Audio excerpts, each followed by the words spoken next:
Hello, Kaya. This is Jared. Yeah, there you go. Hey, newest episode of CrazyConjectures. This is Carlton Hassel, sister's boyfriend. Good kid, this guy. We are doing our third video here from our side, and Carlton will be helping me out with this. He has the chart that we'll be using. If he wants to hold that up. Yeah, the chart.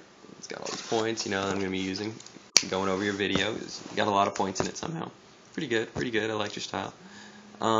First thing, like to see more of Kai in your videos. If you can do that, that'd be great. Second thing, this Molly person. Now, I don't know this Molly person. Me either. And you say I'm going to get to know her better. I want to know her. I'm trusting you. I'm trusting you on this. Because she seems like an okay person. I mean, she talks to you after all, but, it's whatever. But It's whatever. Warning to Molly, don't get too wrapped up with Elijah. He's a crazy kid. He's a crazy kid.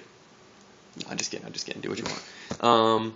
The next thing we'll go over is the blog time. We probably will change the schedule more around the weekend a bit. And we can talk about the nitpicky stuff online or over text or whatever we want to do. But, yeah, because I've got school mostly.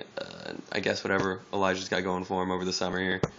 Doing a weekend schedule is probably the easiest thing to do because I've got like 8.5 hours of school plus homework for like 3 days of the week, 3 to 4. So it's pretty rough.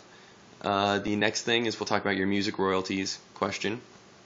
And as far as this goes, I just think that it's kind of a self-fulfilling prophecy in the sense that like if you make a blog or if you make a video site that you have to pay for, people are automatically going to go to the pirating site anyways because you don't have to pay for it. So I don't think that it matters much anyways if you make a site that's a little cheaper than other sites because they can still get it for free, and free is obviously less than cheap. Newtown Napster. Yeah, see. The other thing is music industry-wise, you say it's declining that way, but I mean if you look at most of these artists, they're still making their millions. They're still making all the money that they need to get by plus. So to me, if you want to call it declining, go ahead, but I don't think you can actually kill off the music industry. I think it's too much of our society to kill off altogether anyways. And to be honest, I think that what you're seeing as a dying off of the music industry is really more like a recursion of other like genres, like techno's coming up and like heavy metal is getting popular in certain areas and different things like that. So a lot of it's just a change of music style, not necessarily complete like killing of it, The next thing we'll talk about is your poetry book. I know a bit about publishing, a tiny bit, but for the most part, the good part that you've noted about me on several occasions is that it's not what I know personally, but it's who I know personally, and I know people who have published books and things like that, so I can probably help you out with that if you're really determined to do that. But first get it done and get it like screened and edited, and you can talk from there, work from there. The next thing is I'll take your question about pessimism versus optimism. And as far as that goes, I think that the first point I have to make is that we're kind of trained to be pessimistic in our society. If you think about it, it's hope for the best and prepare for the worst. It's not hope for the best, prepare for the best, or expect the best. The other thing is because we're such a competitive society, almost everyone who's not at the top is always pessimistic because there's a sense of them having to have like gone home. It's like go big or go home. And a lot of people have come to this point where they've thought that they haven't met their dream or whatever because it was too big for them, or they've compromised on it and things like that. And they've basically just felt like they're in the losing party of this, the losing side of this. So as far as that goes, I would say that we're kind of bred pessimistically, if that makes sense.